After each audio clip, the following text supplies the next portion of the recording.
Hello, everybody. This is True Demon, the Devil Stockbroker.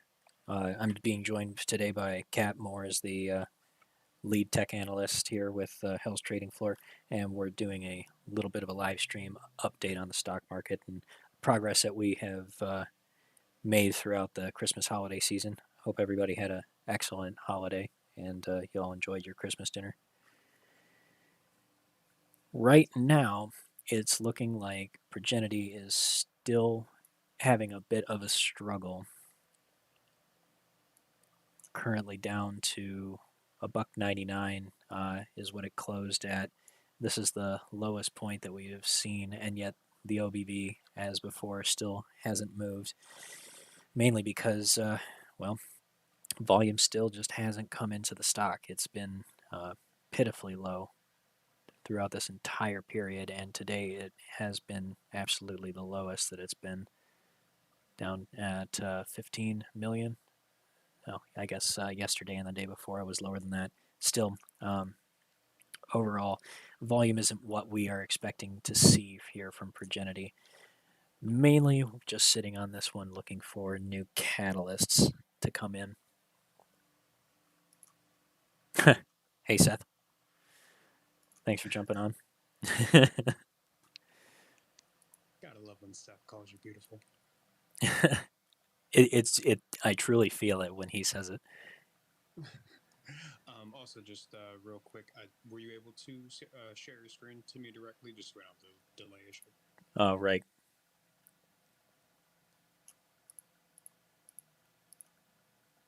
There we go. All right, you should be able to see Weeble here. Cool.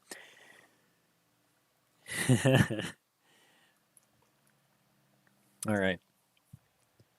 So, Kat, you had gotten a hold of some new trading signals that I was looking forward to sharing with everybody, thanks to TradingView, which is this is kind of something to tease about our new plans with TradingView. But would you mind sending me a link of your charts on Progenity just by itself with that trading indicator? Sure. Yeah. Actually, that link that I DM'd you earlier with the live chart, that one as of right now, should have the daily for PROG on it. Oh, excellent. Let me go ahead and pull that up then. Awesome. I'll go ahead and put that up here. All right. So this is something that I have been just absolutely tickled to tease everyone with. But we are currently working on some excellent new charting software that we're planning to make available to all the members of the Discord. Um, a lot of these will be made public to everybody, including on Twitter. But um, since I am just one guy and I am not the end all be all of technical analysis, um, part of part of what me and my community wanted to put together through Hell's Trading Floor was to make it possible for everybody to contribute in some ways uh, by sharing technical analysis and research. One of the ways that we figured out that we could do that is by sharing access to TradingView charts. So what you're looking at here is a sample of one of the TradingView charts that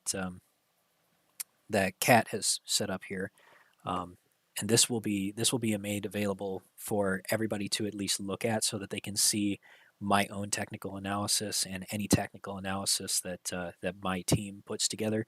Um, this will include different kinds of indicators, special indicators that we use to track squeeze potential for heavily shorted stocks, gamma potential, momentum and volatility, um, and setting support and resistance levels as the trading weeks progress. And currently, this particular one I was very excited about. Kat, would you mind going ahead and explaining this histogram that you see down here below the volume bars?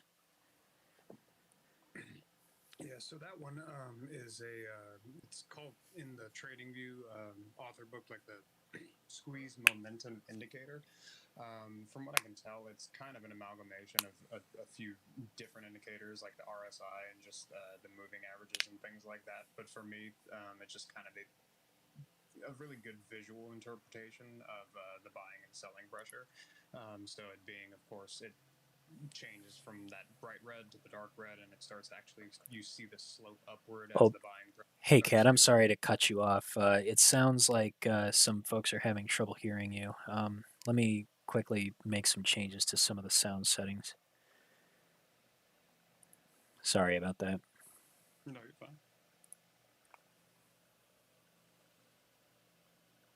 Here we go.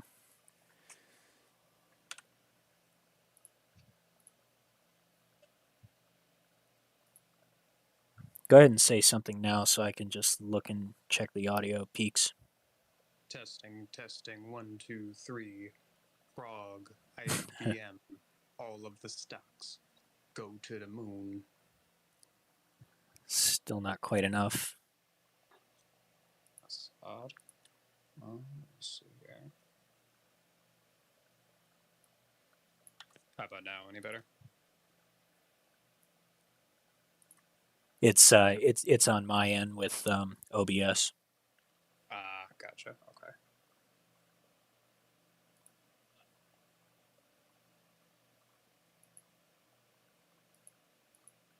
And also, while we're doing that, I think we may have forgot to do the stages for this one. Did you want to do a stage for this stream, or did you want to just do YouTube for this one? Yeah, why don't we? Why don't we start a stage? I don't see any reason why we shouldn't.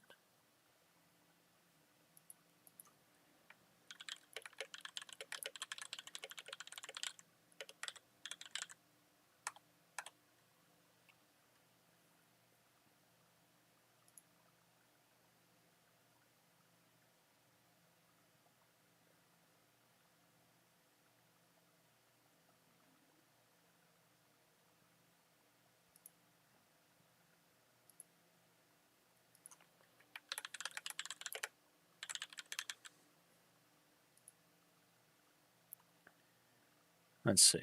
Okay. There we go. All right, Kat, you can go ahead and jump on up here. Oh.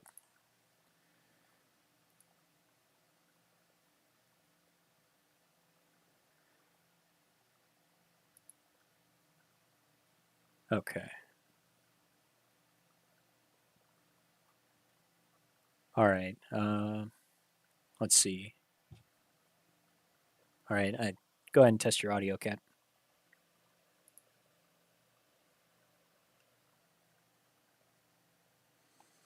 Hello, hello.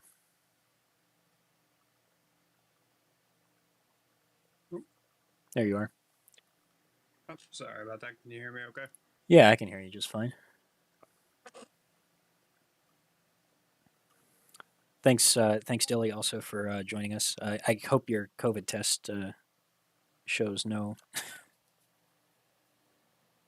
It shows up negative. You feeling okay? Yes, apparently it is negative. Oh, very good.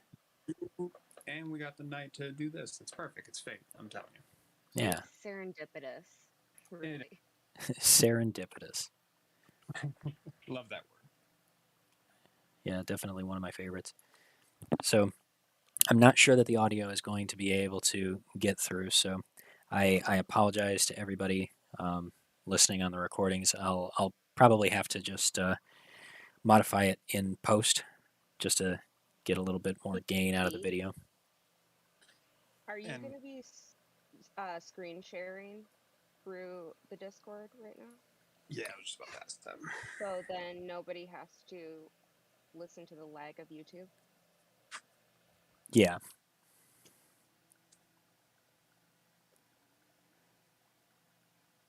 Trying to do all of the streams all at the same time.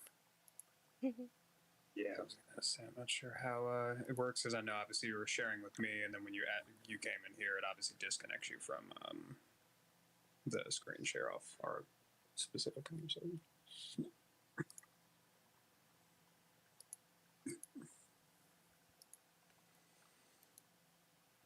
Right. Maybe Cat can screen share. I'm currently trying to screen share, but it's not working for whatever reason. Well, if Cat screen shares his screen share with you, I don't know if that's a thing. Yeah, it doesn't give me the option of screen share in a stage, which is odd. Figured that would be a thing you could do.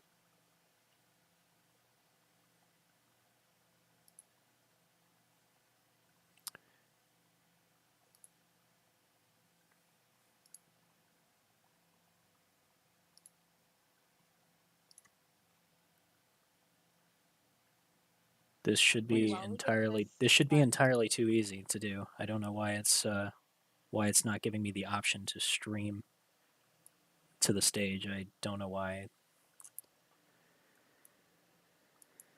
Oh well. Sorry everybody who's dealing with this.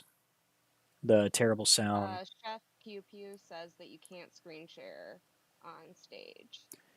You can't? Well, shoot. Well, that sucks. They run into that problem over at the 8th cast. Mm. So what do y'all do about that, Pew Pew? Because I feel like we're gonna have to find another creative workaround here. Yeah, we are gonna have to come up with something.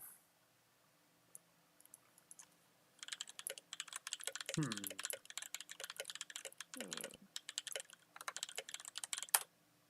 You can move it to a regular voice channel. Okay. Well, Yeah. but that's going to make it. But that's going to make it so that everybody can start talking at once, and I don't want to invite that chaos. As much as I would love to chat with everybody, it's going to be extremely difficult to do that responsibly.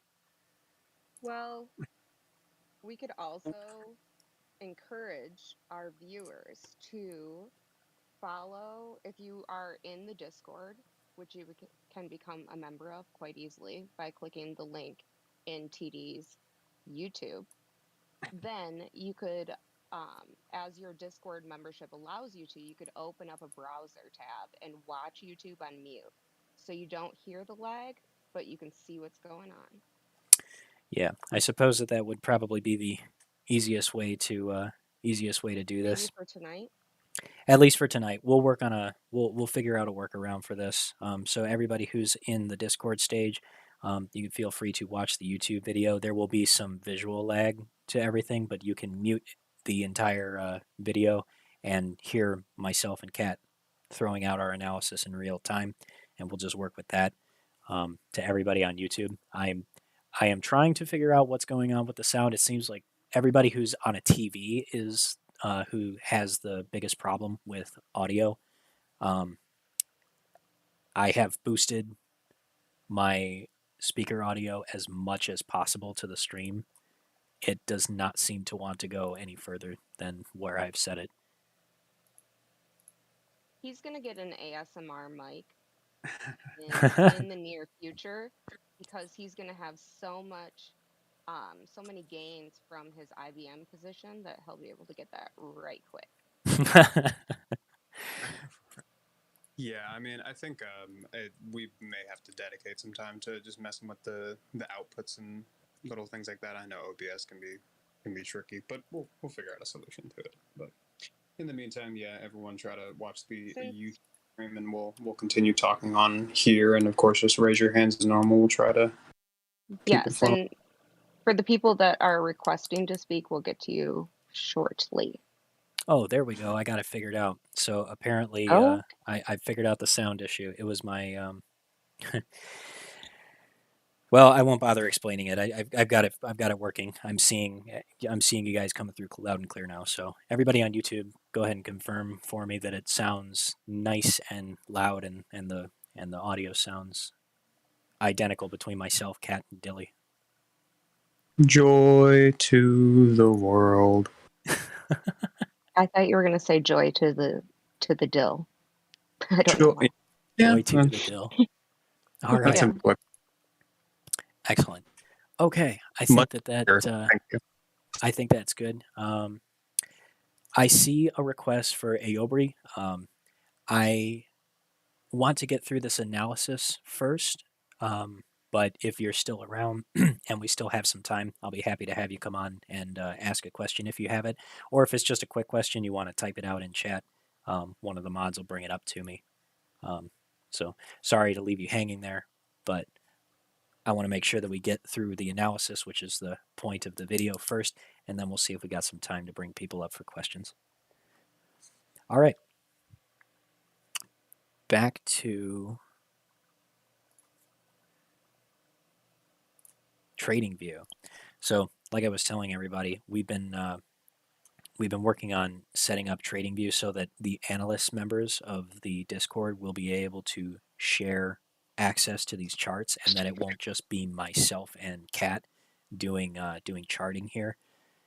And the plan is to make it possible for everybody to see the updated charts on all of our favorite tickers, all of the plays that we're working with, and get updated analysis whenever y'all want. And I believe I cut Kat off in the middle of explaining this indicator down here with a histogram chart. So sorry to make you have to repeat yourself, Kat, but would you mind going ahead and explaining that for everybody now that they can all hear you? Yeah, no, I'd much rather people can hear me. No, it's actually just more of it seems to be like a visual kind of amalgamation of a few different indicators, but essentially it seems to be just kind of indicating the buying and selling pressure. And as the colors, it's essentially like kind of a indicator for dummies type of thing. Like the colors kind of speak to the volumes. Like if you're getting darker and getting the hill is kind of cresting off there, then you start to see the pressure start to go upward. So that mixed with, of course, the RSI being kind of super oversold and bouncing and all those different things, you can look at it on different time frames and see where kind of the pressure is coming in and whether or not it's truly sideways. Just kind of another verification for your own TA, essentially, the way I see it. Awesome. So yeah, this has me excited because this is just one indicator that exists on TradingView. Honestly, TradingView is such powerful charting software. It uses the same engine that Webull does, and I already love Webull's charting software. But what makes TradingView so much better is that it has Pine scripting. And for those who are just listening and don't care about that, go away, TradingView. I will purchase you one day when I am not a poor bitch. once IBM prints for me, then we'll make that work. Oh, sorry about the interrupting pop up, but yeah, everybody should get the gist of it. Demonetized. Yeah, you went a whole like 2 minutes, man. Oh well. I think that I can go. I think I can say like one cuss word and get away with it. But yeah. It's like the rules of a PG-13 movie. Like as long as it's one, you're fine for some reason. Yeah, it just can't be excessive. So anyway, yeah. So like I was saying, all those trading indicators that we saw on the chart that Kat had created with TradingView, there's many more that are created by tons of different people that use TradingView, and they make it publicly accessible for everybody. So we can actually share back and forth new types of indicators that either combine other indicators or build new types of trading algorithms, and we'll be able to visualize that and represent that in our trading thesis.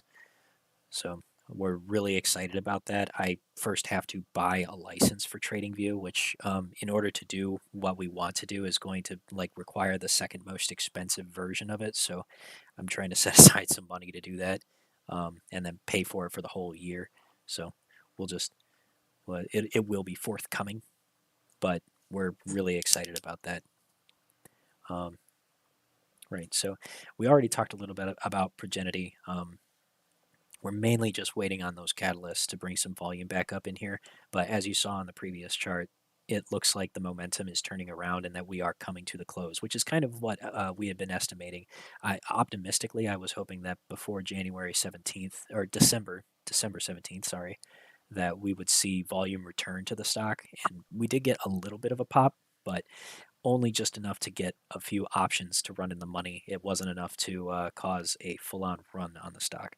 So we are now targeting those quarterlies beginning on January 21st. That is the main options expiration week, and I'm very excited to see how much it's filled out. So right here on January 21st, we have a large options chain. The options chain for this week is modest, which you kind of expect with weeklies.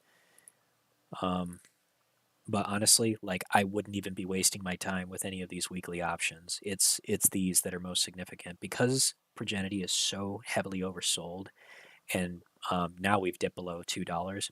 Now it increases a lot of potential buying on these options, which will increase the gamma potential for this stock to run. So if we do end up seeing a surge of buying volume, and we have seen a lot of calls being sold on Progenity for this expiration, so there's obviously some bearish pressure.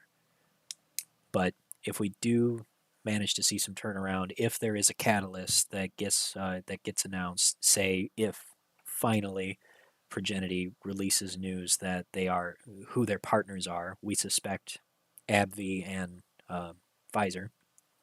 If that news does get officially released, then that will absolutely trigger a response in the market. We just have to wait for that to play out. So these, I'm currently holding 2.5 strikes for December 21st. That's the play that I'm making. I opened that position last week, so those are currently down a little bit. Now that they've cheapened up, I might continue to average down, but we'll see how it looks going on the rest of the week. It's still early on in the week, so let's see what hump day brings. So the big play that I wanted to share with everybody was one that Kat had called out, which was this was an amazing call. So Kat, if you want to go ahead and explain what you saw in IBM that led you to make this pick, and what your price you entered at, and what price you had targeted. So with IBM, it actually started right after they announced their little partnership deal with Samsung, which I do believe was right after they had that bounce, which was early December, I believe, within the first couple of days of December.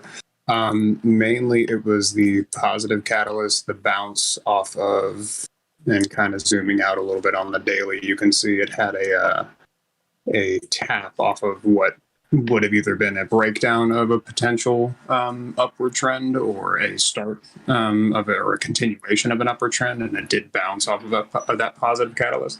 Then immediately above that, not only did you have kind of that breakout of that previous little high that it had after the little channel there, but also it has that massive gap on the daily where it gapped down after poor earnings for the first time in a long time. And that gap leads from about 127.80 all the way up to about 134 roughly. So it's not a volatile mover. She's not a crazy, AMC or SPRT or anything like that. But slowly, as you've been watching with me, it just kind of tracks, a couple percent, percent a day. So if you're looking at in the money call options, like, they just pretty dramatically start to see percentage increases. So I just kind of continued rolling. I started out with 125s that went into the money, let those ride out, sold, and then rolled into, I think, 130s for potentially, or mainly January. Top of the gap, I'm hoping we just continue to push, because if you look on the weekly, in a broader sense, on a little sense, it's actually one Giganosaurus Rex of a bull channel. So if it gains up enough momentum on positive catalyst news, innovations, plus maybe some technical prowess, it may potentially have that long-term 8-year break, but that's kind of high hopes. But just generally, I think it's a good play up until at least 134 or so. Yeah, I totally agree. So this is the bull channel that that Cat is referring to. We're basically looking at a major channel that is continuously moving to the downside for the entire stock. It breaks down below, but always seems to bounce. And uh, we'd witnessed it over the last several years. These large breakdowns, but as Kat said, it is a mother of a bull channel, just a downward sloping channel. And IBM is a good company. Like they've been around for a long time. They've kind of aged into a bit of a dinosaur, but now because of several of their new catalysts, they've um, they've moved into the space of quantum computing, and that's one of the more significant areas of computing that's really looking to really truly revolutionize the entire space of technology. It's going to affect science, our understanding of physics. It's going to fundamentally change how we research concepts of physics and astrophysics, and it will be able to solve what were previously unsolvable problems in the space of computing.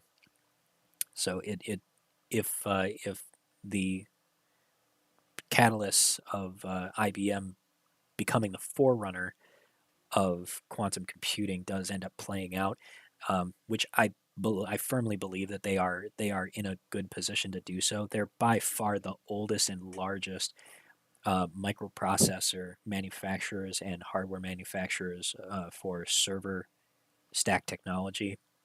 They've been around since what, the 60s.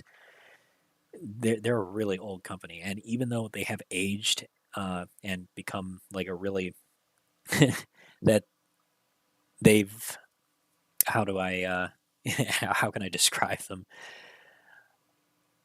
It's They're the it's a real OGs. what's that? They're the real OG. They are the real OGs of computing. Um, but yeah, so if technicals continue to play out, then this short-term wedge where we saw a breakdown and then a bounce off of the bottom of this bull channel um, does play out, then what we may end up seeing is either a rejection off the top of this wedge, or if we see a breakout, then it may continue to run to the top of this bull channel, which would be a huge that would be a huge run, but we've already seen it do that here. It broke down to the bottom of this bull channel uh, back in late October, early November, and it went straight for the top of the channel again. So IBM making these consistently volatile moves within this channel makes it a very predictable stock to swing trade options with, or even just stock. I mean, if you have the money to buy a few shares of IBM and capture those big swings, short at the top, buy at the low, you can scalp huge profits on a month-to-month basis. So yeah, I'm already up 60% on my calls, and I got in late.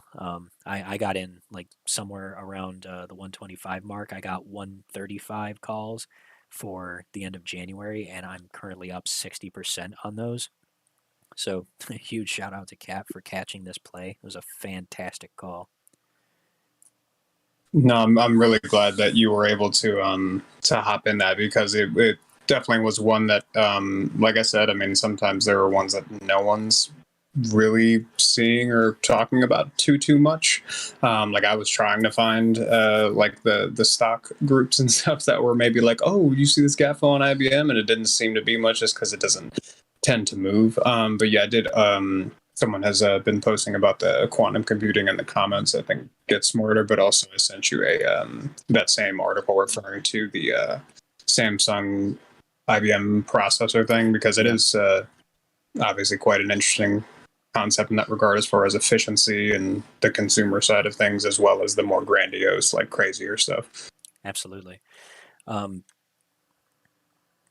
so, oh, I do want to address this. People have been asking me if Jason Pollan is okay. I actually didn't know that he was missing. some folks, yeah, some people are asking about Jason. I haven't heard from Jason in a while, actually. I didn't realize that that he was offline for this long. If somebody could give me an update, if they find out what's going on, I'd love to know. I hope everything's okay. Okay. Um, Seems like IBM has a lot of buzzwords going on that yeah. are with a lot of other stocks that are running right now. So a Yeah, whole I mean like it's an old company. They've got a full-on marketing team dedicated to buzzwordism, but yeah, that's true. Yeah, and that was one thing I did notice was when I first saw the kind of bounce, it was a kind of not a whole lot of a play. Like there was not a whole lot of news articles or anything coming out. But then after I got in, I was trying to confirm my own bias and all that good stuff, and I was consistently looking up. Is there a new article? And then within that 2 weeks, like it seemed to be, they're hitting back to back. So it seems like they're trying to I don't want to say rebrand, but as you kind of just said, they're an OG, like they're like the old kind of computing company. It seems like they want to step back into some of the newer, like cutting edge stuff again, is what it seems like they're trying to do to me. But yeah, I was pretty I was pretty convinced that they were looking to make some significant changes when I heard that they bought out Red Hat. Um, Red Hat Linux is one of the oldest and most well maintained Linux distributions out there. It's highly respected as the forerunner for Linux stable Linux servers, and IBM bought them out. I want to say like 3 or 4 years ago for a huge acquisition, and that was pretty that was pretty shocking to me, that IBM just came out of nowhere and bought Red Hat. So it would agree with I would agree that they are looking to kind of change their approach to their business model if they're making acquisitions of companies like that. Um, with the quantum processor changes that they're building with Samsung, that's particularly exciting. Um, Quantum computing is a deeply complicated subject, but a good way to think of it is we currently have systems that work in binary switches. Think of a light switch. The switch is either on and the light bulb is on, or the switch is off and the light bulb is off. But with quantum computing, you're able to have you're able to have a light switch that is in many different states of in awkward in betweenness of on and off at the same time. It can be both on and off. It can neither be on or off, and it can be many combinations of the two. This is a concept of quantum computing called superposition, um, and it is ridiculously complicated. It delves into areas of physics that I cannot even begin to pretend to understand. But the long and short of it is that mathematically, it enables us to build processors that no longer are restricted to computing things on a true or false basis, because that is what actually causes binary to translate information into from a electrical signal to digestible information and math. It is simply in a on or off state with our current technology. But if you have a processor that is able to have switches that are able to have like 36 simultaneous states, then you exponentiate by a massive factor the ability to compute these huge numbers.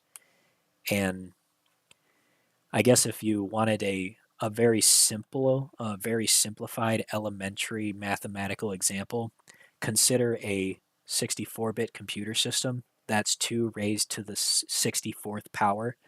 That is the number of combinations of potential um, numbers there are in a 64-bit system. So you take 2 raised to the 64th.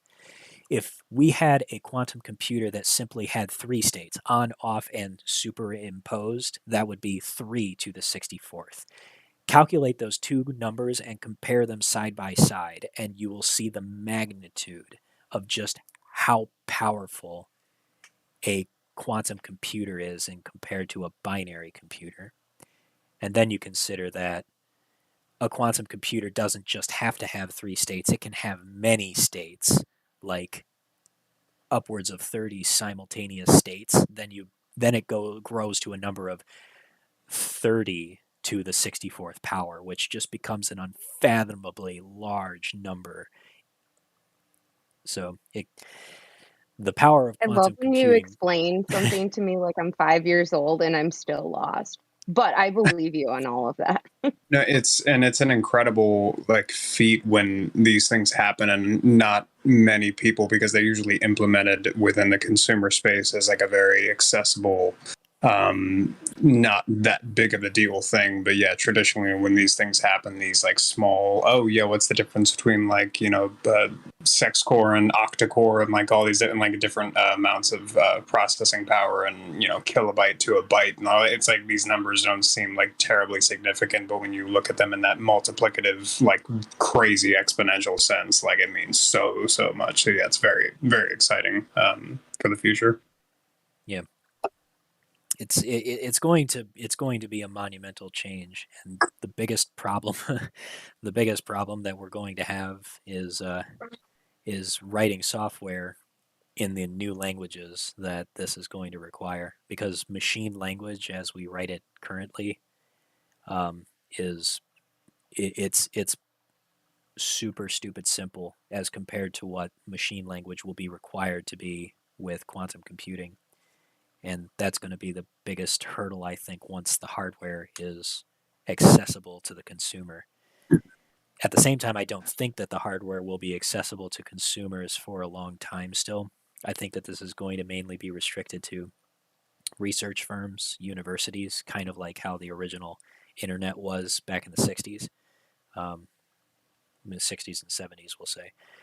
But eventually, many years from now, probably at least a couple of decades away, um, that we may eventually see quantum computers that can exist in the home.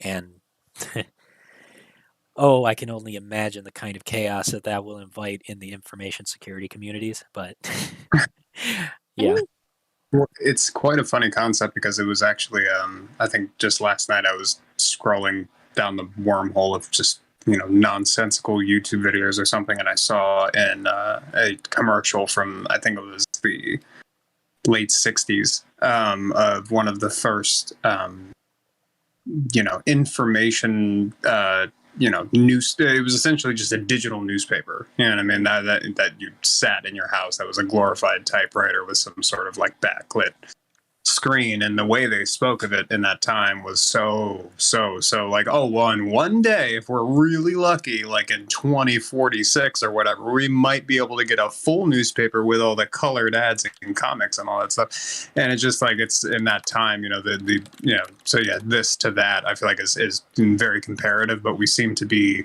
ramping up the ability in which we can, you know, gap those hurdles even faster and more exponentially as time goes on. So yeah, it's a very interesting concept overall, I feel like. yeah. There's actually even more information about what IBM is creating as well. Like we've been talking about the quantum computers, but there's new there's actually something else. Oh, thank you for the link, Kat. This is exactly what I was about to talk about. Um, the vertical FET structure. This is actually technology that can be applied to our current our current computers. Um, so this is the newest development that IBM and Samsung have put together, and this is going to make it possible to create smaller, more electrically efficient and less wasteful processors. This is something that's going to be actually very huge. There's a formula called Moore's law in in the world of computing that states that the number of transistors for every 10 years will rise by a power of 2 in order to cause computers to be more efficient and operate more quickly. And so far, that law has held true all throughout the 50s to date.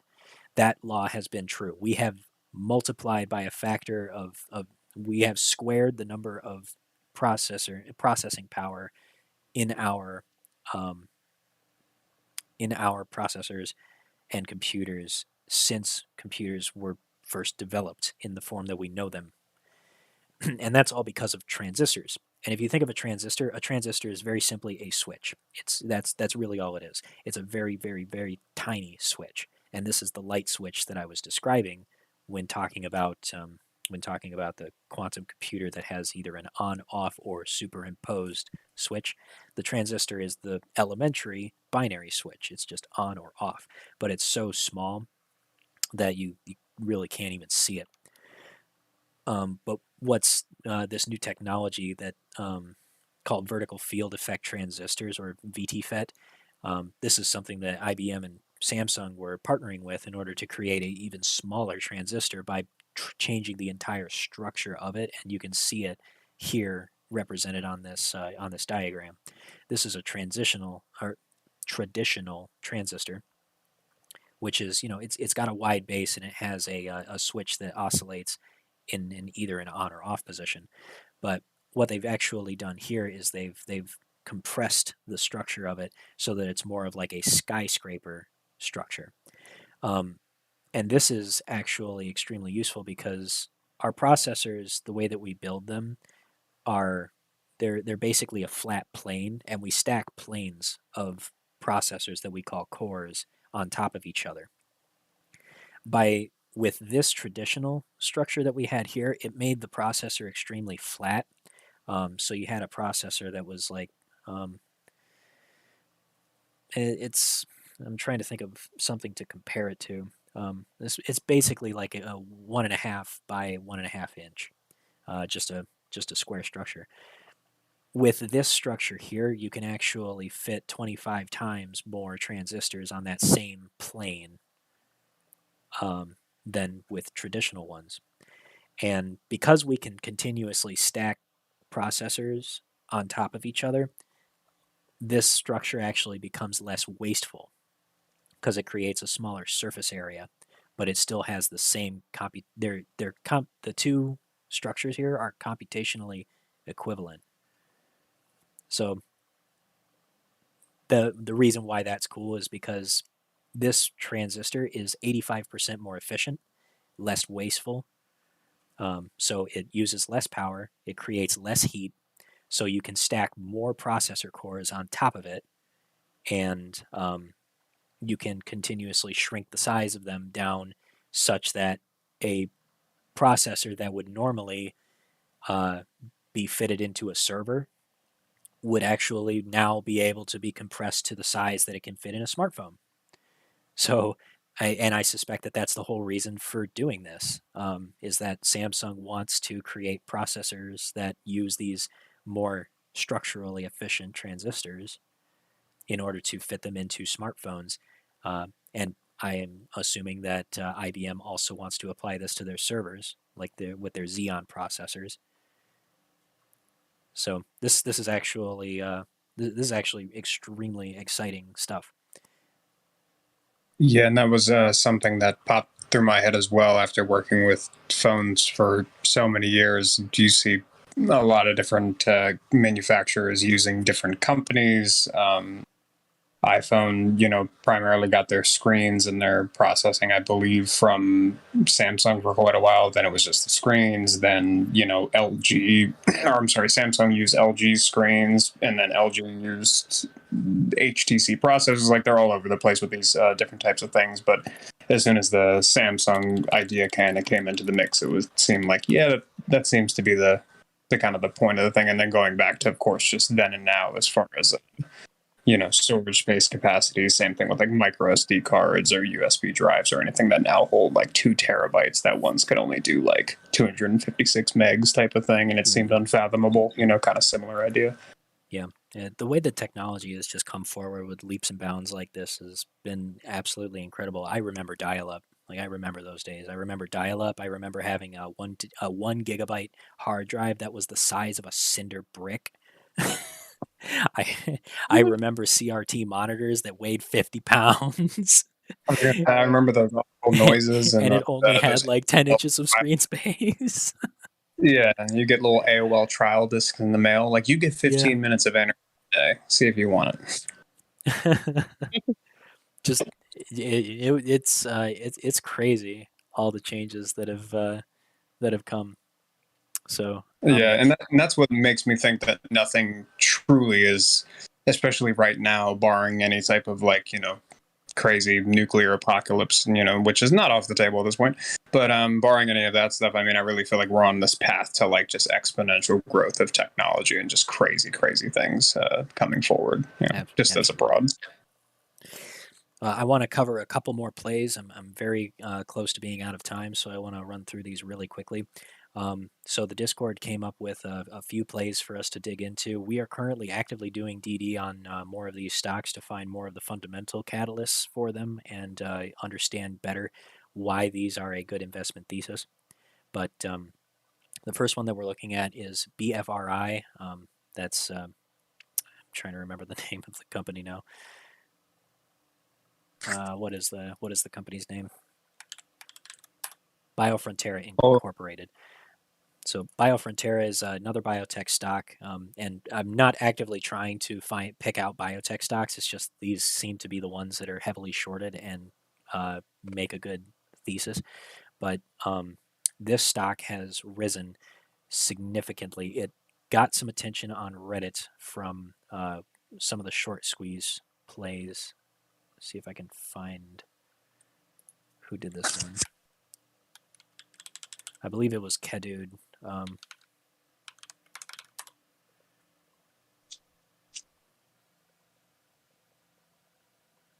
Yeah. Yep. Here it is.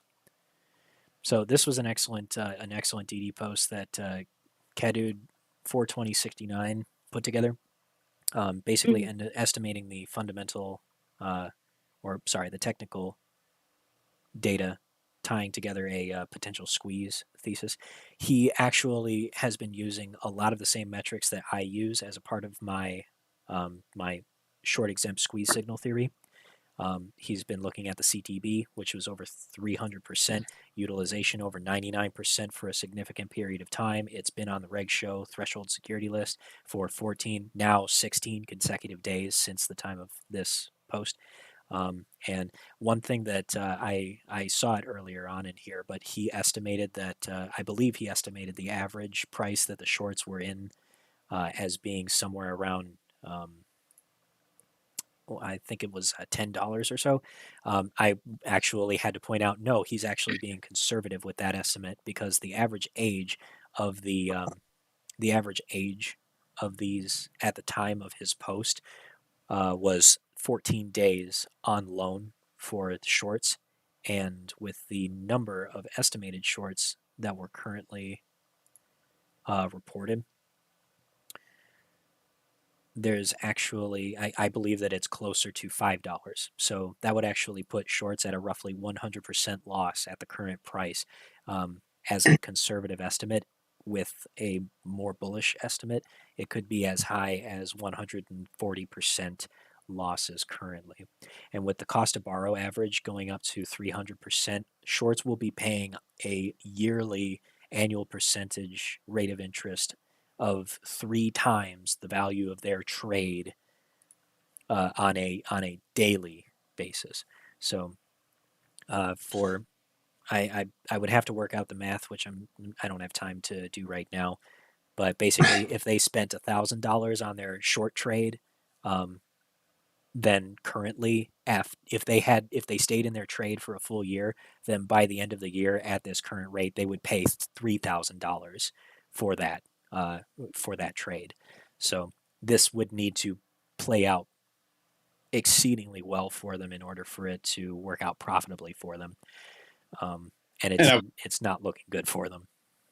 And I was going to ask that 100 to 140% net loss thesis is excluding the cost to borrow, correct? That's just like on the actual investment in and of itself, right? Right. That is just your cost basis versus current value.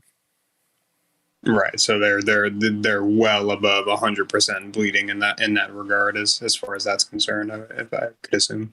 Yes, absolutely. The security lending volume had a massive spike on December the 23rd, and for whatever reason, there's a huge amount of security lending volume on the 24th also. I'm going to assume that this is part of settlement, but I don't know. There was a little bit of volume yesterday, still a significant amount, but not as high as these spikes. Um, so I'm guessing that the security lending volume is ramping up. This does not have options on it, so unlike most of the plays where do like to have I do like to have a position with options, I'm noticing that the ones that only trade stocks, because it gives I'm going to be perfectly honest with everybody. Stocks are what move the price. Buying stock moves the price. That's just fact. Options absolutely create gamma potential, such that if options expire in the money and it's a lot of them, that it can create huge losses for hedge funds and market makers, and that can cause the price to go higher faster. But it is ultimately buying stock and rising the price by having an effect on the NBBO that causes the price to rise and causes the shorts to be squeezed out of their position. So without buying stock, you can't do it. No matter how many options you buy, if there's nobody buying stock, it's not going to push the price. So I'm going to try something, and I'm just going to buy shares because this is only trading shares currently. So I'm going to take a chance with this one. I'm buying some shares. I took a position. Um, I'm going to say, if I can estimate it, BFRI. So I took a position around 850 or so. So that was where I opened up my position at, and we will see how that plays out. But currently, this thing is looking extremely spicy. So I'm looking for a short squeeze out of this one. I have to do some more DD and research onto this one to be certain.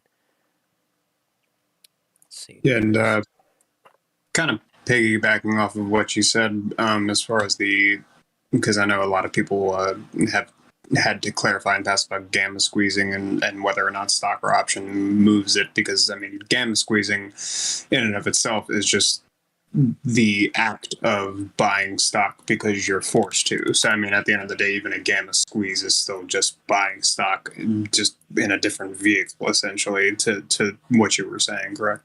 Yeah, that's exactly right.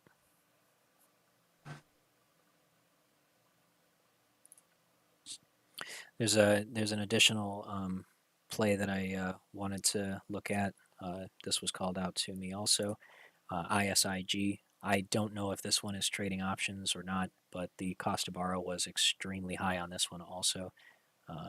Estimated short interest is not being reported accurately. The exchange reported interest is somewhere around 565,000 according to the according to the official exchange reports. The estimated isn't anywhere on Ortex. Somehow the data is not getting to Ortex, so they haven't reported on it. It is on the threshold list. Failures to deliver are proportionate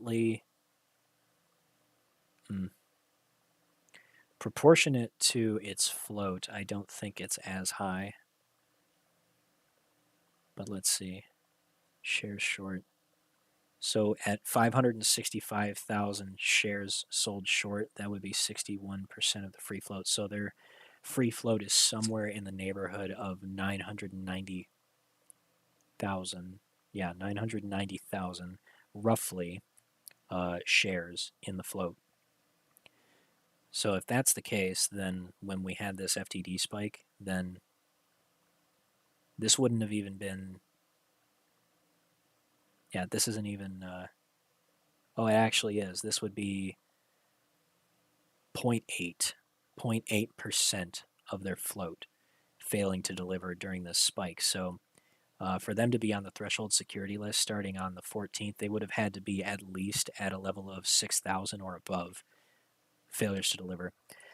I don't know enough about this stock to say anything about it, but it was called out, so I'm going to just go ahead and show it off. I'm going to encourage members of the Hell's Trading Floor Discord to go ahead and look in a little bit further into this one. And then the last one was Reliance Global. RELI is the ticker symbol. This one, the exchange reported interest is ridiculous. The short interest is 700% of its free float. This is an extremely low float stock.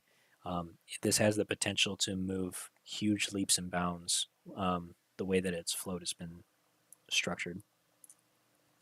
Currently, if I am correct, the average age on loan, average shorts are 9 days past. So 1, 2, 3, 4, 5, 6, 7, 8, 9.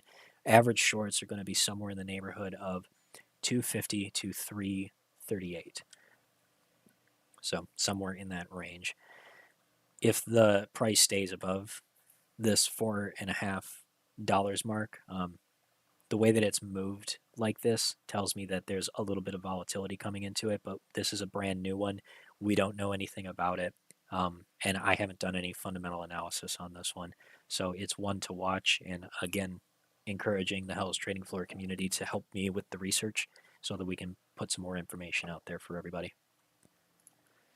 Hell yeah. Most definitely. And I didn't want to break up the flow or anything. But yeah, RELI, the 700%. So was that updated this morning at 700%? Because I remember seeing that a bunch being posted. Yeah, actually, 713 now. Jeez. Hmm. Good Lord. Yeah, it's a bit. It's just a little bit ridiculous.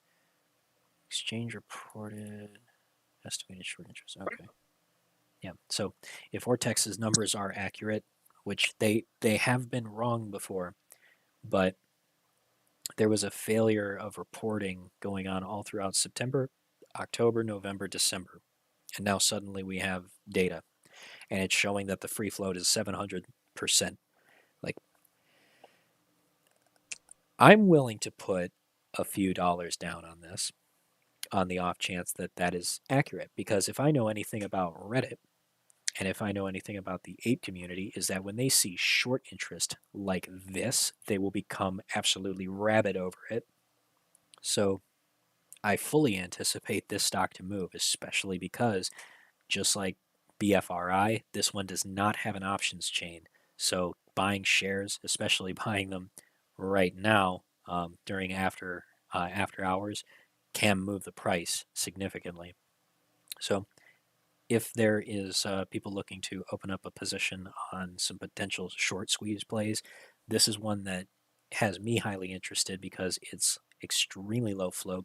It's extremely highly shorted. It's very volatile as of late. The volume has peaked up over, like, Jesus, like, I don't even know how many multiples of times their volume. Like 70 times their normal volume. More than 70 times their normal volume, which is just ridiculous. So this is one to watch for sure. This one moved for a reason, and if the float is completely exhausted, then well, shorts are going to have a hell of a time covering on this one. Seeing that the security lending volume is responsible for about half of that volume is extremely telling.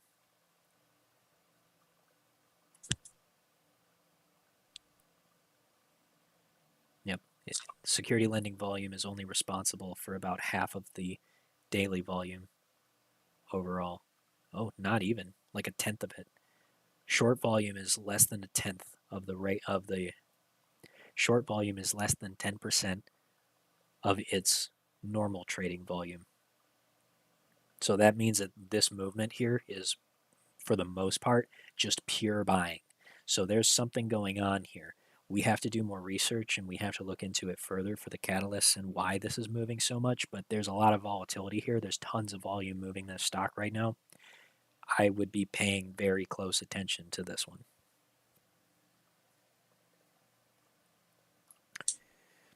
Let's see. I know I said that I had a cutoff time at 3:15. I just checked in on everything, and it looks like we're okay. But I still want to probably wrap up things here and close out the stream here soon. So I'll give everybody a chance to go ahead and ask any questions that they want me to answer before we go. So if you're in the YouTube stream or if you're here on the stage, feel free to jump up. We have someone with their Iobri. Do we get yeah. His hand raised question? Oh, we got that one answered. Okay, so to make sure. All right, cool. Yeah, Iobri, if you want to come up and ask your question, please feel free. I've given you an invitation to speak if you like. Guys, thanks for everything you guys do. I know you guys take a lot of your time to do this, the Discord and, this channel right now. So I appreciate it. Quick question on PROG. What do you got? Are we all just waiting for the catalyst to pop up at this point? Because they're shorting the shit out of it at this point. Yep, you are right. They are shorting it really badly right now. The SI is currently at 16.5% roughly, which isn't it's not a super significant amount of short interest as compared to where it was back here when we were trading at around $2 the last time we saw it here at this level. But we still have a significant amount of short interest. I'm guessing that based on just how low the volume is and how far the stock has fallen, that whoever it is that's playing these games is looking to drive it into an area of supply and either are continuously stop loss hunting or just looking to accumulate more shares gradually until the catalysts finally hit. But whatever the case is, it is the catalyst that we are waiting for. So until we see those announcements, I wouldn't expect volume to come back into the stock. That being said, I do think that the catalysts are going to be realized very soon, soon being within a month's time frame or so. All right, awesome. And one other small thing, and I may be a bit crazy on this one, but I will say I was pointing out to I think a couple of people in Hell's Trading floor today. For some odd reason, from a technical perspective, I actually kind of am liking the way it's reacting. Like as an example, I know me and you were talking about the 201 level yesterday, and it coiled up along 2 to 202 all day, and then pre-market bounced off of that and then did that 223 run. So I mean, if it holds this current level, I would actually quite like it from a technical perspective if it can actually show a little bit of a bounce and like higher low and aftermarket. Proved me a bit wrong. It did dip down, a tiny bit. But I mean, if we can hold that general $2 level, I actually do quite like it technically a bit. Yeah. The lower lows are frustrating because each time we see these, our instinct is that this could be the spring. We've bounced off this lower level of support. Now that we've broken through it, this is where I'm going to wait for the catalyst to finally land. When it does actually happen, when the catalyst is realized, that's when volume is going to return to the stock. But I understand everybody is extremely frustrated with the lack of any announcements from Progenity, with no updates, even regarding its patent releases. They've been unusually silent about it. Somebody asked me if I'm still bullish on 250 calls for Progenity. Yes, I'm still holding those. They dropped down a little bit. I'm looking to average down on those. Since we've dropped all the way back down to our previous support, our lowest level of support of 199. It was actually $2, but with the price being this oversold, I'm going to look for a bounce in order to see some confirmation. And if I see that, then I will average down those calls and get a little bit more. But of course, not financial advice. That's entirely up to you.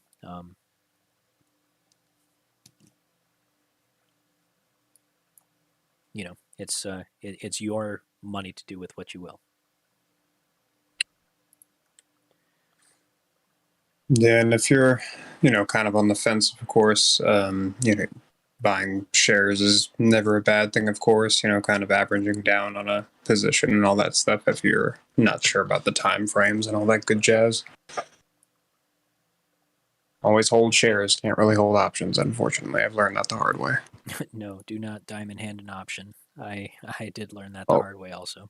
Oh yeah, I've tried. I was like, man, I'm going to diamond hand these out. I'm going to be the first one that got to do it. Nope, no one doesn't happen. It doesn't.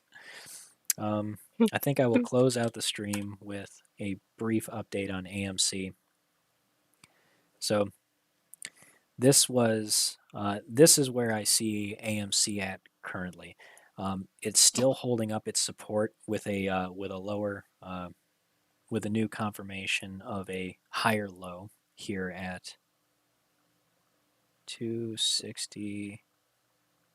I'm sorry, 260. Geez, 2650. So that's where its current support. Yeah, that's currently where it bounced off of support, and we saw that this was a significant area of support that it broke down below. And now we have formed an inverse head and shoulders pattern. Here's the shoulder, the head, and the second shoulder. And the next move is supposed to be, this is a bullish indicator. An inverse head and shoulders is a bullish pattern. So we'll be looking for AMC to make a move to the upside towards $35 here in the next couple of weeks, hopefully. So I've currently got a few calls in AMC. Sadly, they are expiring next Friday. So we will see what kind of a move we can get tomorrow. If we continue to consolidate down here, I'm actually expecting that this will probably be the lower point, and we'll most likely see a move up either tomorrow or the following day. So we'll see what happens before Friday, but if by Friday we have not moved up towards $35, then I'm going to go ahead and actually probably by the end of tomorrow, I will roll out my calls a little bit further just to protect myself by buying a bit more theta. But AMC is currently looking good from a technicals perspective. It surged back up above its two previous supports. It broke back down below that first support very briefly. It has crossed on the MACD. OBV is showing bullish divergence on the long term. This is the bounce that we were waiting for. And what else was there?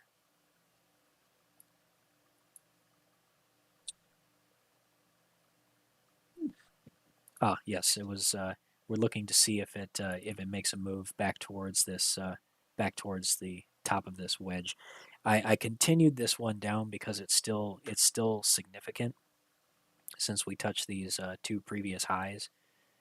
So we'll see what happens after AMC tries to challenge this $35 level. I suspect that it will continue to respect the trend of this wedge until it breaks above it. And once I see a breakthrough on the top of this wedge, this bright green descending line here, that's when I'll be looking to make a significant purchase of out the money options, because I think that's what will trigger the next move up. That is what I do find relatively impressive about some of these stocks when this recent market bleeding happened between PROG and between AMC. They both dipped pretty dramatically below pretty key support levels that otherwise would normally mean not very good, and then managed to recapture them with relative ease. PROG being a good example that dipped pretty hard during this recent downtrend of the market, which I feel like if something was traditionally extraordinarily fundamentally overvalued, or something that was just kind of like a fluke would not survive something like that quite as easily. No, I don't think so. There's too statistically significant. Like there's too many of these plays that have been working out the same way repeatedly for this to just be an anomaly, because it's just happened too often. Right. Let's see.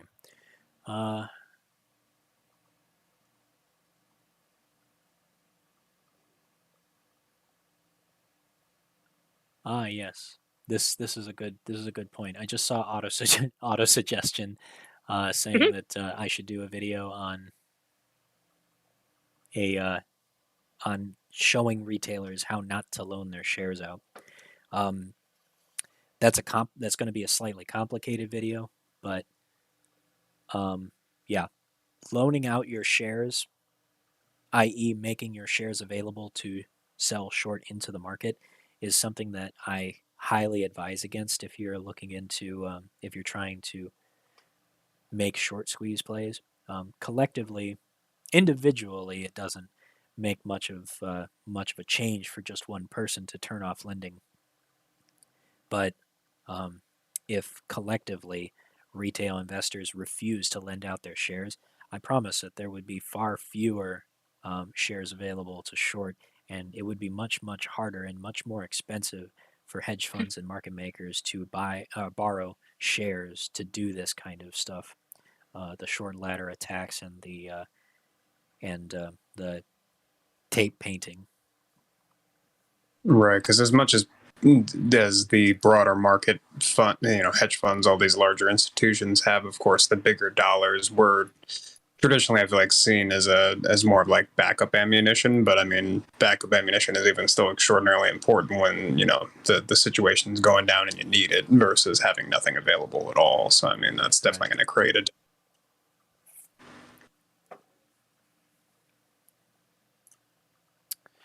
Let's see. Do we have any other questions before I close the stream? I want to give everybody a chance to Oregon ask. Wild Boy has a question about the Wyckoff in live stream questions. Live stream. It's question. from YouTube. Yeah, I think he asked if Wyckoff was part of your. If I'm not mistaken. Is Wyckoff methodology part of my trading style? Originally, I hadn't looked into Wyckoff at all. I guess it did have some significance because Wyckoffs actually naturally form wedges. Every time you've worked with a bullish pennant, you're actually dealing with at least some form of a Wyckoff accumulation, and that's why it plays out so significantly, repeatedly in multiple different stocks. See, the Wyckoff accumulation isn't necessarily a trading strategy.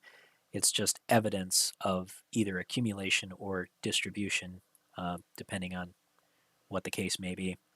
So if we're considering AMC to be a part of a Wyckoff accumulation, and I am, then this massive move to the downside with almost no effect on the OBV and then a sudden rise, which does result in a significant rise in the OBV, this is a key moment here.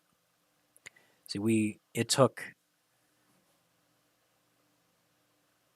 a full 3 trading weeks for the OBV to decrease from 4.9 to 4.5 billion shares on balance, and in just this last trading week, we've already returned and actually exceeded that 4.9 billion level just on this single move here. So we fell from here down to here, and the OBV dropped by 500 million shares on balance. And then in just one trading week, from this lower price of $20 up to 28, we have retaken all of that volume on balance. That's evidence of accumulation. And this could be the spring in a Wyckoff accumulation chart. And since a lot of the Wyckoff accumulation springs resemble inverse head and shoulder patterns, this would be confirmation if this inverse head and shoulders plays out. And if we do see that confirmation, you better believe I will put every dollar that I can into buying calls for the following month to try and capitalize on that upcoming move. Well, and another question that I was curious about, actually, because I've noticed a lot of people bringing up the Wyckoff pattern in different degrees. So, just to clarify, it's more or less just a pattern like any other, like a bull channel, bear channel, wedge, something like that. So it's not necessarily that you're looking for a Wyckoff pattern as part of your discovery process, but more or less it can appear just like any of these other patterns can within a chart. Correct? Yes. Okay. Yeah, it's because I noticed some people were kind of like more or less thinking that it's like a part of a general discovery more than it is like something that just kind of plays itself out and becomes something that you can ascertain, like a bull channel or a wedge or something like that.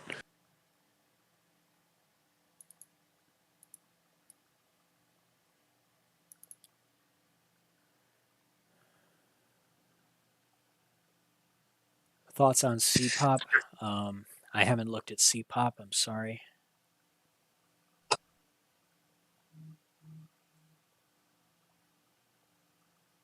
Funny enough, actually, I haven't been day to day focusing on AMC very much over the last couple of weeks, and looking at it with fresh eyes today earlier.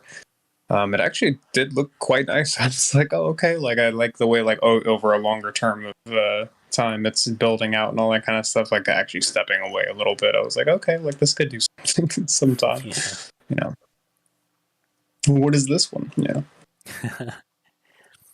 New. Let's see.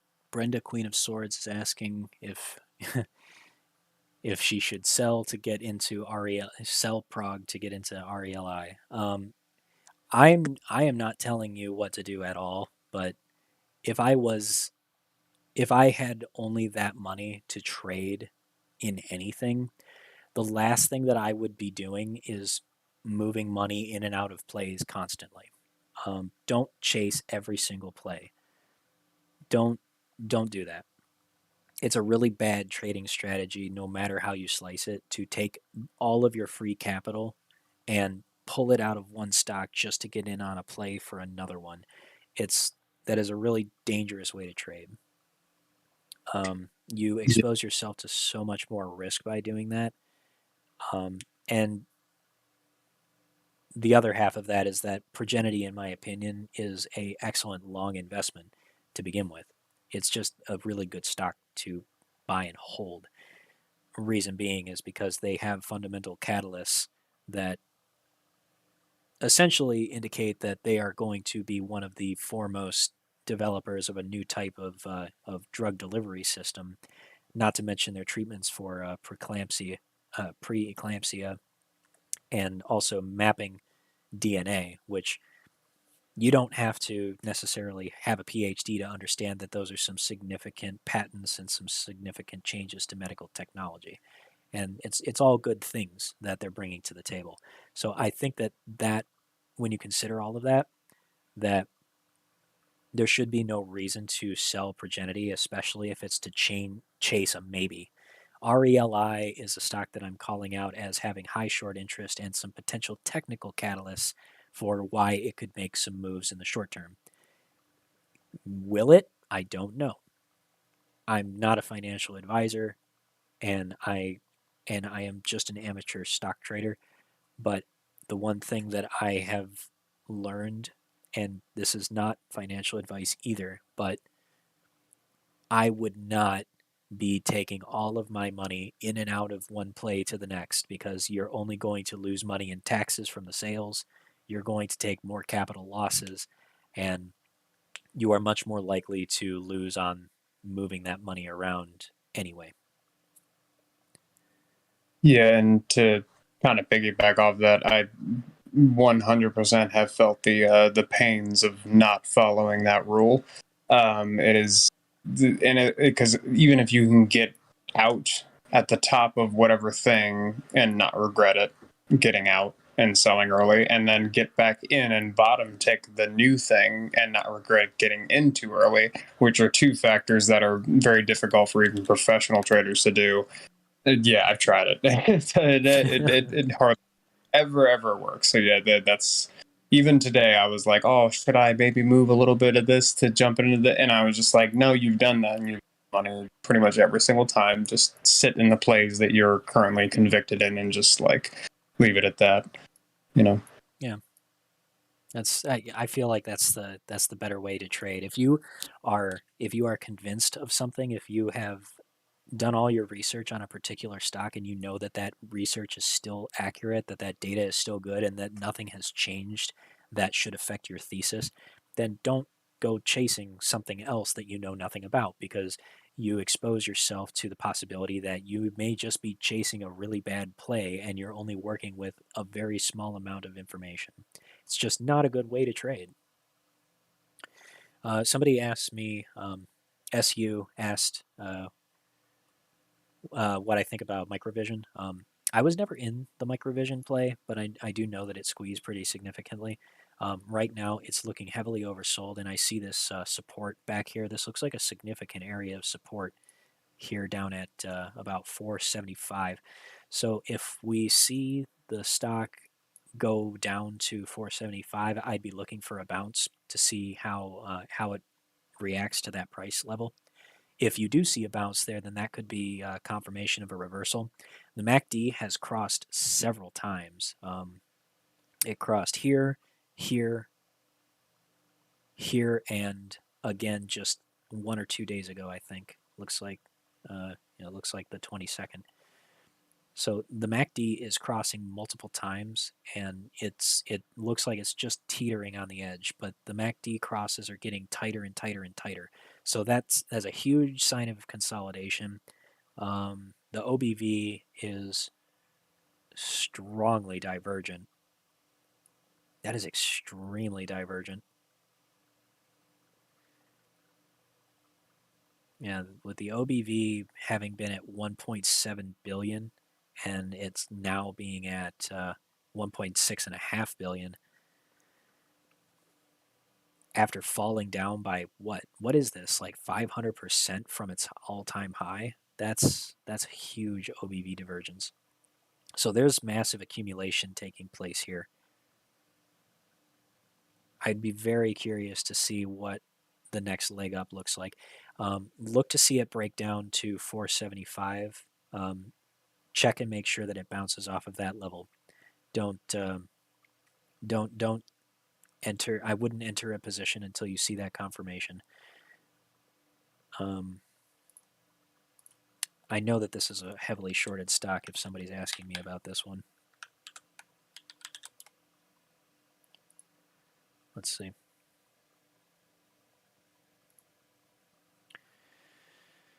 Oh boy.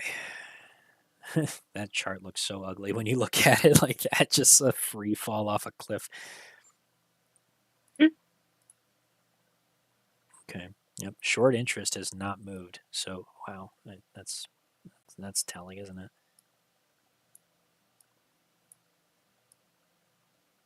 Okay. Yep. So at support, short interest still high as a kite, almost 20%. The CTB is shockingly low, but I see utilization is still not capped out.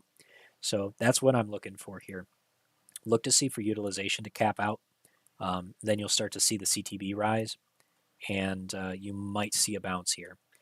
More than likely, what will end up playing out is once it bounces, you'll see shorts come back into the play. Utilization will then max out. CTB will then begin to rise, and the stock will fall a little bit. It'll retrace from the top that it makes after it confirms a bounce at that previous level of 470. And then I'd be looking to see if it recaptures $6. If it does recapture $6 after bouncing off of that low point, then wait to see if shorts pummel it again. Because this is a very obvious distribution, accumulation.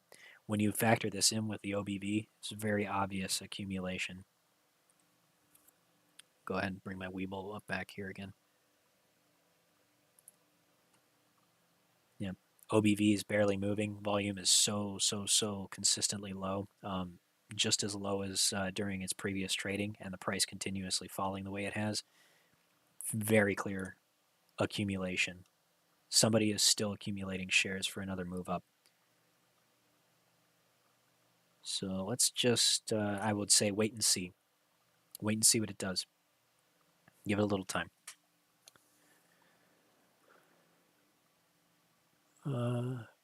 Let's see. We got any updates on sends? I'll show the chart just to give a brief recap. We hit a previous low down at 240. We bounced and established a higher low at 250, and now we are tapping on another support again at 260. So we'll see if we hold that level. If we do, then we might be. We currently have a inverse head and shoulders on this stock right here. So let's just see what it does after it reacts to this 260 level.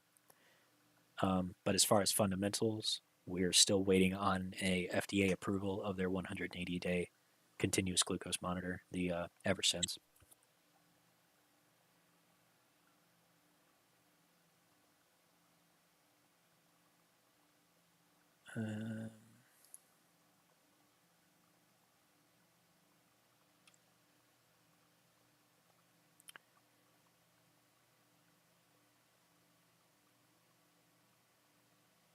Okay.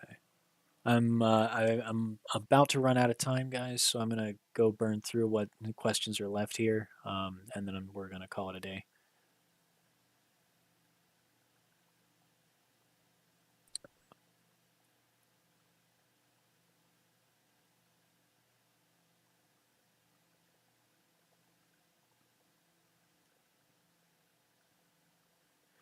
Do I think that the $1.35 gap for Progenity will be filled? Honestly, I have no idea. That seems so far-fetched to me, but I said the same thing about falling down below 250. So I don't know. Shorts keep finding ammunition from out of the ether. The utilization on Progenity has been 99% for, God, I don't even know how long anymore.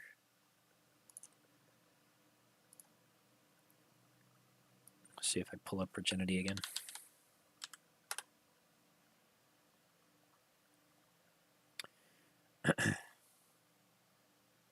Currently at 93% utilization. Let's see. Yep. Utilization's been at 90%. It's been above 95% for a solid 3 months. It was 3 months before it finally fell below 95% for the first time. Which that is ridiculous. But in any case, shorts are still day trading in and out of this one. The average days on loan is 21, so they're still averaging back up here somewhere. Shorts smashed Progenity from the top of this peak. So most of the shorts are still at a cost average somewhere around $5 right now. So we'd be looking to recapture that before we put any more pressure on them. The only pressure that we have is that the CTB is still pretty high. So we'll see what happens. But I would expect a fundamental catalyst to be the one thing that triggers shorts to finally start selling or buying back their shares to close their positions. And also, just before we wrap up real quick, because I know PROG is a particular focus, just in the means of kind of zooming out fully and looking at things like how we did with IBM on the weekly and all that stuff, doing that similarly with PROG, it seems as though in that earlier time frame, in later October, it kind of did break out of more of a downward channel since even IPO. Now coming down to possibly retest a solid basing of the original support that was formed on the other side of that channel. So I mean, it may be a little bit, once again, just like with the IBM thing, kind of like a more grandiose observation, but I mean, it does seem to be still holding that, if indeed it holds this 2 level. And then earlier we were talking about 198, and then now as we're talking in post, it's back up to 201. So I mean, it seems to be that if it, you know, if it can hold that 201, it's pretty significant area, it seems like, considering the entire time frame of the company from a technical standpoint.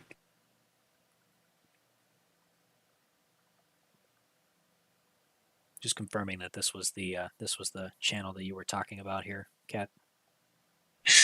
Yes, essentially, just that. Essentially, yeah, what you have drawn on that top trend line, just from, you know, IPO going down, and then we finally had that break, and then we had that larger run.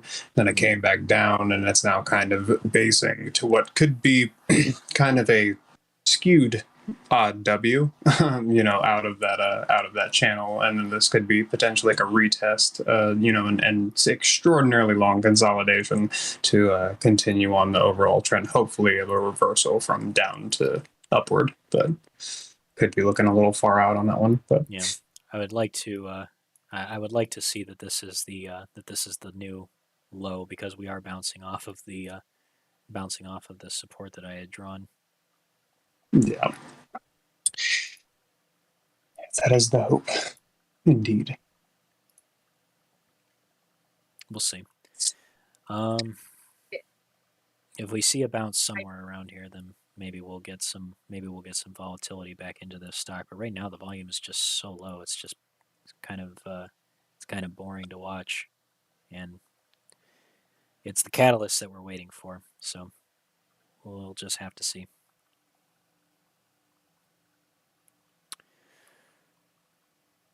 So if we are wrapping up, I just wanted to say one thing. Thank you to the 426 members that we have in the Discord. It's been just shy of not even 3 weeks yet. And we still have so much that we're working on. But it's really awesome that all of you are here and you're active and contributing. It's been really, truly inspiring. And so thank you to all of you. Yeah, that really does blow my mind that we not only accumulated that many members, but that many active participating members at that. That's really, really awesome. Literally, yeah. Yeah. Way to go, TD. For sure. Thanks. I really don't think this would be possible without the mod team. But thank you guys so much. I've got one more ticker that I do want to check on. Thank you so much to who was it? LC Universal for asking this. BBIG is looking to break this falling wedge pattern. Falling wedges are extremely bullish patterns. As they approach the bottom of the wedge, that is when they tend to challenge their levels. And once there is a breakout to the upside, that is when you see a significant move. And if you notice, we have a U starting to form here. So if we've tested the upper bound of this falling wedge once already, and we are just kind of grinding down from the along the upper resistance. So we're continuously challenging this resistance, which is a good thing. Any sign of a breakout, especially above this support of $3, then we're likely to see a move. The moving average was forced to cross down below the long-term moving average, so this would normally be a bearish signal. But as a part of this overall pattern of a falling wedge, I expect to see a reversal pretty soon here. We may see in the short term that it'll continue to fall, but I'm betting that after we bounce off of this level of support here, this is going to be the point where we see the next leg up. So I'll be looking to probably average down my position here in BBIG soon if I can get some capital available. Yeah, that does look quite interesting now that you have it pulled up here. Not only is it that, you know, giant pelican swan looking, you know, channel downward or whatnot, but also that looks to be like a triple bottom off of that same support level of the time frame you're on there as well. Yeah, this is actually a very bullish chart. The moving average doesn't mean as much to me when it's a part of this a death cross doesn't mean as much to me when I see this overall pattern of a falling wedge and it continuously challenging this resistance. So I'm looking for the next move upward. I'm actually going to do something that I just to check really quickly on the options chain. Ooh, look at that options chain. Oh wow! Tell me You y'all don't are make that seeing this. noise. Yeah, that was a new one. That was. I kind of like that. Oh, what did you see? Look at Please the let us open know. interest. Look at the open interest. You see the OI Oh on wow. these? Oh yeah, yeah, that's really Look high. at this. This is gamma. This is gamma potential right here. Well, it's funny too because I've been burned horridly on BBIG, and recently I picked up some calls, and I was like, "Am I stupid right now?" So I'm glad you're confirming my bias. I really appreciate.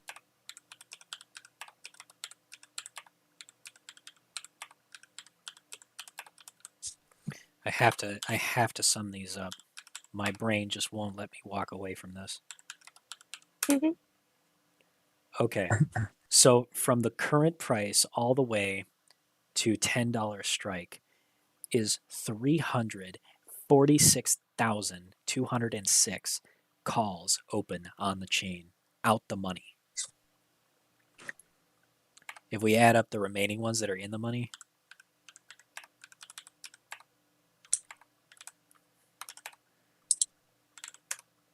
that's a total of 353,000. Rounded up about 354,000, we'll say. So on the chain total for January 21st, BBIG is showing a staggering 354,000, give or take a few thousand, calls on the chain. That's significant, especially if you look at the pricing on these $4. These are cheap. Like this is really cheap. I got some of those. The way that this is moved, um, I might get some of these. I might get some more of these. I had 20. I have 20 of these calls that I bought at I want to say like 30 cents. But with the price being like this, I kind of want to just throw a lot more money at this. Because this is oversold. This is way oversold. And don't get me wrong, I think that the executives at BBIG are idiots. But I do. I think that Ted Farnsworth is a freaking moron because he I put all think this hype into his own company. He put so much hype into his company, said all these amazing things are about to happen, and then just like, sorry, we got a delay, but it'll come next week. And then, sorry, we had another delay. It'll come next week. It's like after you do that 6 times, people stop believing you. So why are you doing that? Just silence is better than disappointment.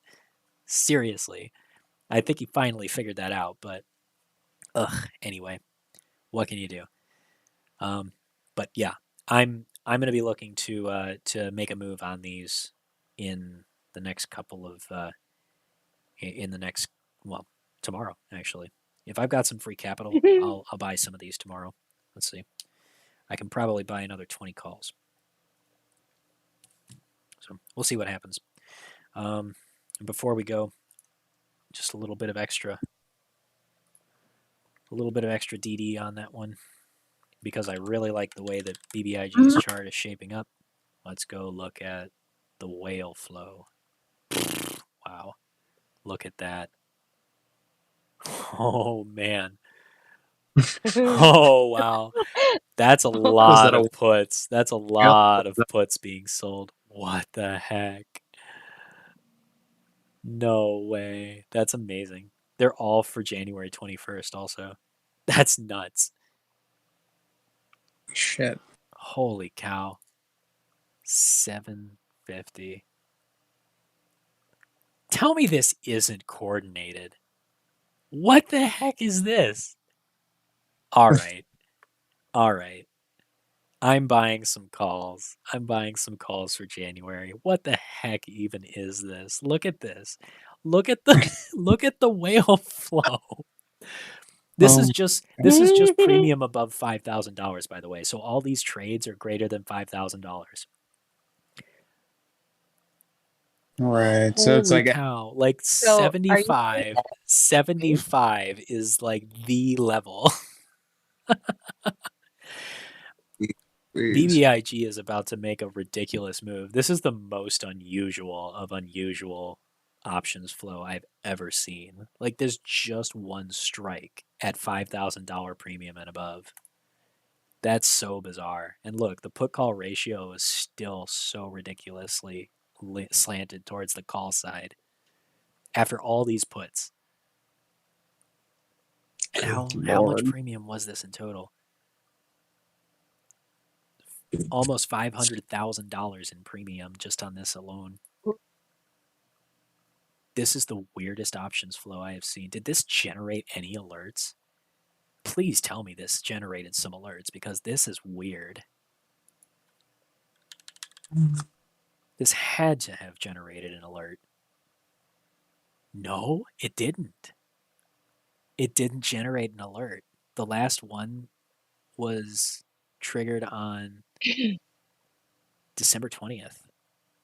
And that was for 350 calls.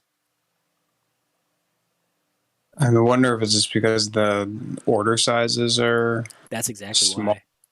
They were chunked out orders. But like I don't know, man. Like that's weird.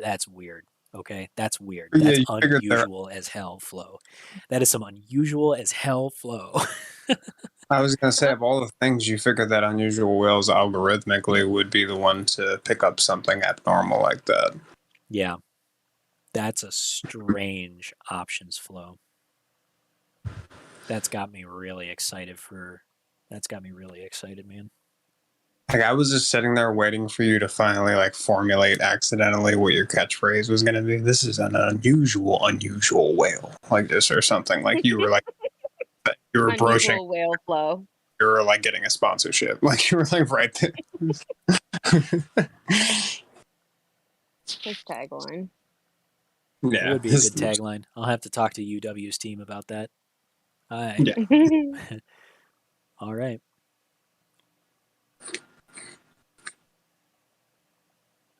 Well, okay. Tomorrow morning, I'm buying calls on BBIG.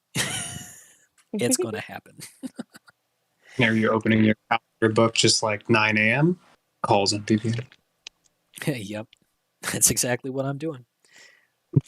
I just hope it doesn't move big before pre-market ends and the bell opens up the options trading.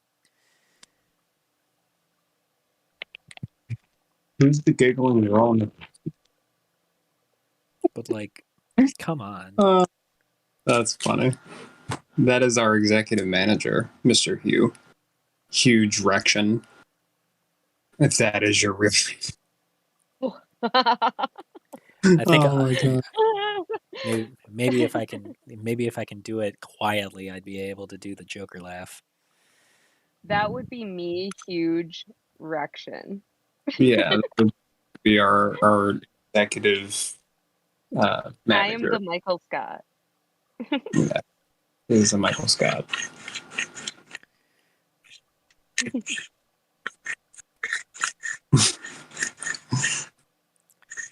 I love it's just like the gig girl Love you too, Huge Rection. We really should have just ended as if none of us heard the giggling girl in the background and just thought and Huge Rection thing was haunted. Like, all right. Well, I had fun on stream today, everybody. Really enjoyed bringing all this new information to everybody. I'm sorry if I missed your questions on any other tickers that you were curious about. Today we covered PROG, Senseonics, AMC, BBIG. What else was there? BFRI, RELI, IBM, and I'm certain that I'm missing another one. But if you are interested in any of those, we've already talked about them at length. So please feel free to look back on the stream once the recording goes live. And thanks for jumping in. And thanks again to the mod team. Thanks, Kat, for his excellent technical analysis, and to the best manager in the world, Miss Dilly, for managing the stream. Really appreciate that.